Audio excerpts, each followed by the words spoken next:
All right, everybody, welcome to a Friday edition of 7 Minutes of Saints, our daily Saints Happy Hour podcast. Andrew, this one is free because of our friends at SeatGeek. They have the best app for finding tickets. They have their rating system. Green means that you're getting a good deal. Yellow means you're getting an okay deal. Red means the deal is kind of crappy, but they're upfront with you about the pricing. It's awesome. Go there now and use the code ACAA. You get $20 off your first purchase. That's 2 free beers at the stadium on them. So just do it now. Use the code ACAA. SeatGeek, it's amazing. Life's an event. Have the tickets. All right, Andrew. So the draft was last night. I think it's been fantastic for the Saints. First of all, they didn't burn any assets and didn't trade up, which I was excited about. And here's the thing about the draft, and I said this on Twitter, and you can argue with me if you want, but I feel like because we didn't really pay attention to the draft, and because the Saints had no picks, right, so we didn't care. So we didn't do this deep draft analysis like we have been the last couple of years, or like 2017, where me and you were literally doing mock drafts every single fucking day between us and simulating it and trying to figure out who's going to be there to pick first, who's going to be at 32. So which was fun at the time. It was fun. And you were like, dude, I'm ready for this draft. You knew like the top 80 prospects backwards and fucking forwards. So when you know the draft that deep, you get excited about players that are dropping, right? But because I didn't do any research last night, I was like, I don't know any of these players. I don't give a shit. Don't trade up because I didn't know them, so I don't care, so I'm not invested. So it made me very excited to see the Saints not trade up, and I wasn't invested in any of these offensive linemen or whoever was falling, so I didn't care. So I was pumped that the Saints didn't trade up because I'm not invested in any of these players.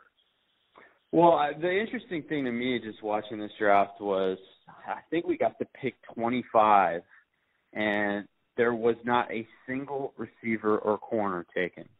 Yeah. And when you consider, and one running back. So, I mean, it's, the lack of playmakers. Now, the running back thing is not shocking, but I in this day and age, when you look at how the NFL is played, and it's all about making plays in the fourth quarter, it's all about receivers making plays, it's about corners that can stop them, and for the NFL to go 25 picks without one of those two being selected is just shocking to me. I think the draft ended with maybe, 2 receivers gone and 1 corner. So, and that was through 32 picks. So, just a weird, unexpected.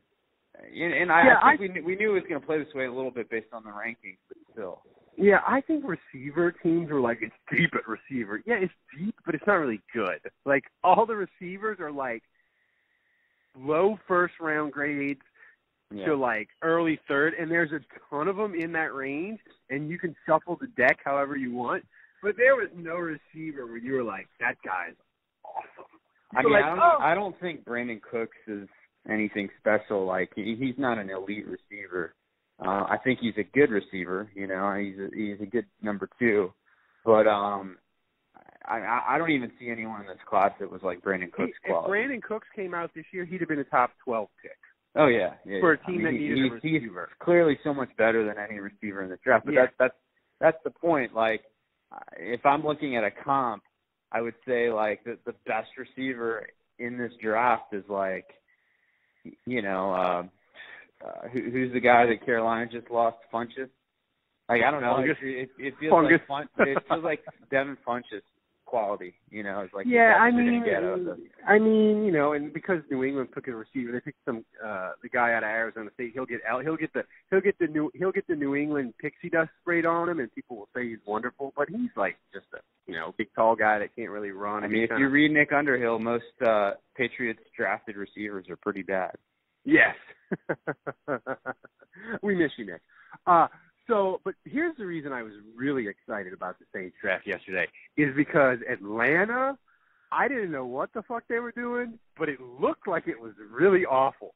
They drafted a guard in the top 15, and I know people are like, well, if you draft a player and he's good, it's a good pick. Here's the thing, though, man, Andrew. And people were getting on me on Twitter. If the Saints had drafted Jari Evans in the top 15, we'd have been like, that's a good pick. It wouldn't have been a great pick. Like, to me, if you pick a guard in the top 15, Jari Evans is the baseline for what he better be. Because guard is not a value position, and they have to fucking rock. That guard that Atlanta picked at 40, he better be, like, all-world, and I don't think he is. Yeah, I'm just confused because the two big acquisitions that the Falcons made this offseason in free agency were Jamon Brown and James Carpenter, who are both guards. So they go in free agency, and their two big spendings are guards, you know, and so then with the 15th pick, they draft a guard. So okay, like, and then they trade back into the first round, and they get a tackle who, by the way, I mean, you look at, now listen, the NFL.com draft grades, ESPN draft grades, CBS draft grades, I mean, you can poke holes in those all you want, obviously. It's arbitrary. But when a guy is not top 100 on any of those three, he's off the top, he's off the composite board, like, that is a blinking red light at a nuclear facility. Yeah, and I'm not even saying, like, you know, the Falcons, like, maybe they're onto something with this guy that, like, everyone else missed. I mean, that's possible, but, like, when you look at the consensus grade on that guy, like, why would you give up a second and third to move up to go get him when, you know, they gave up 45 was their second round pick. That's only 14 spots lower. Like, they could have gotten this tackle at 45 if he was their guy, in my opinion. So I think it's a very strange draft, a very strange offseason for the Falcons. It's basically the same. It's the same as it's Rick Leonard 2.0 that the Saints did last year, but the Saints only burned a fourth-round pick for Rick Leonard. They didn't trade up into the first round to get him. And look, like you said, draft grades are arbitrary. But, dude, when nobody has a guy in the top 100, that's a bad sign. And he looks like a roided-up David Bowie. So I'm just excited that Atlanta that Atlanta apparently does not know what they're doing. And that made up for the fact that Tampa took Devin White. So now I have to root against him, and he was one of my favorite LSU players. So that is very, very disappointing. Yeah, well, I mean, the Falcons also re-upped on their right tackle, remember, and he's the guy that was owned by, he's always been owned by Cam Jordan, so Ty Sabre, I don't know how you pronounce his name, but anyway. Cam Jordan was tweeting fresh meat for the Atlanta. Yeah, well, but so it's weird. So you've got two new guards from free agency, a guard through the draft, you re-sign your right tackle, you still have Jake Matthews as your left tackle, and now you draft a right tackle in the draft, so in the first round. So, I mean, clearly this offseason for the Falcons has been about not only solidifying their offensive line, but they're not confident these guys are going to work out, so they're throwing more stuff at the wall. It reminds me of the offseason where the Saints signed David Hawthorne, Curtis Lofton, and Chris Chamberlain in the same offseason, and they just binged on linebackers, and they're like, we need linebackers, so, like, we're just going to get a bunch of guys, and hopefully a couple of them will be decent because, you know, we're done having problems at this position. So, you know, Atlanta will have some capable backups this year, but, like, man, when you talk about basically, I mean, it's like, I don't know, have you ever played that game Risk before? Yeah. It's like, it felt like the strategy where you put all of your armies on one country, and you're like, I'm just going to double down on this country, and I'm going to try to win everything around me, and you just leave everything else exposed. And, I mean, clearly the Falcons felt like the priority was to protect Matt Ryan. Well, the thing is with anything in the NFL, it's asset allocation, right? Like, how many assets do you pour into one thing? And it's why I was arguing with people on Twitter all week. They were like, if Daniel Jones is there at 62, the Saints should pick him, or they should trade up to get him, because you can never have too many quarterbacks, and they don't have any quarterbacks signed. They don't have any quarterbacks signed for 2020, so they need to do that. I'm like, listen, motherfucker. They have $40 million committed, and they have the highest cap hit of a quarterback, Drew Brees. They have the highest cap hit for a backup in Teddy Bridgewater. And they burned a third-round pick on Teddy Bridgewater. That is more than enough assets at quarterback. They've made the decision on the future quarterback, whether you like it or not. You can't draft another dude at 62 that's not going to play, or trade up and draft another dude at 62. It's too much assets at quarterback. And people were yelling at me and screaming at me, and then the Giants went and picked him 6, so it was irrelevant. And I don't even know what the fuck the Giants are doing, or the Raiders. But let's get to the Saints. They pick a 62 today. My one comment about that is clearly when you're 6'5", you have a big arm, and you're white, and you went to Duke. Clearly, like, there's going to be your MVP people and your MVP of the Independence Bowl. You got to take them. I mean, obviously, people are going to like him. Yeah. All right, so let's get to the Saints. They picked today at 62.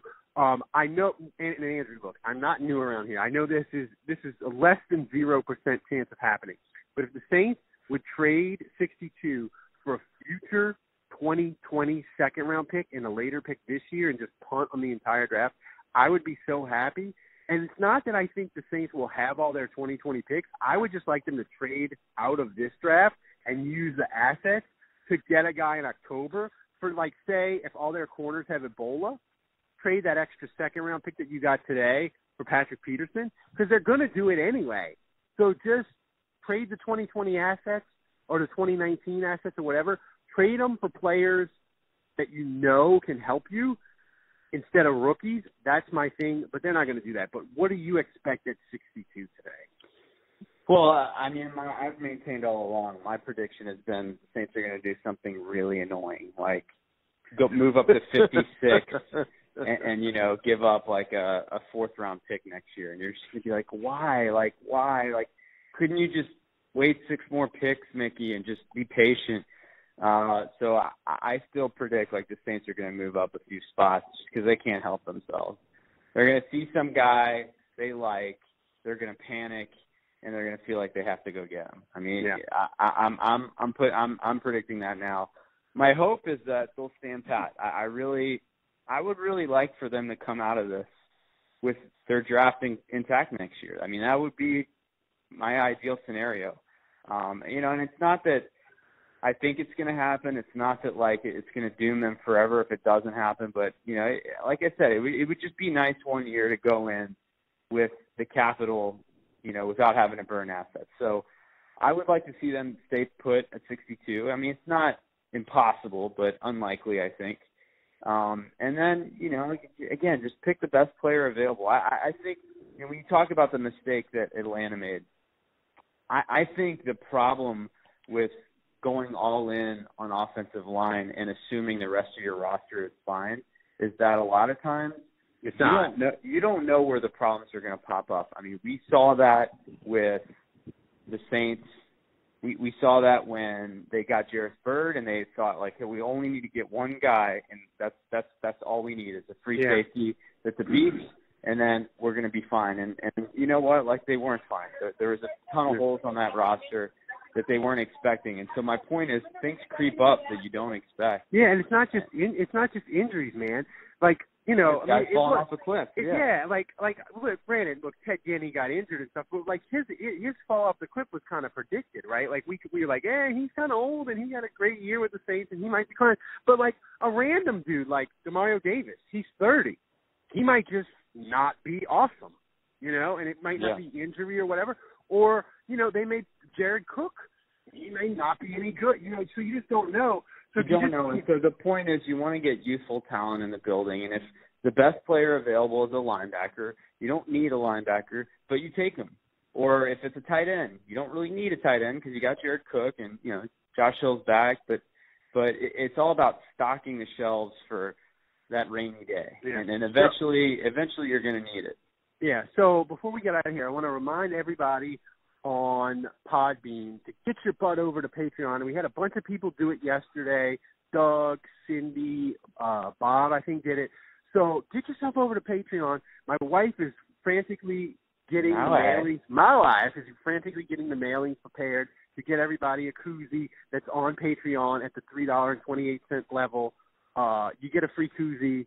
So do it. Get over there now. And also, Andrew, we are going to have a live stream tonight, probably about 15, 20, 25 minutes before the Saints pick at 62, whenever that is.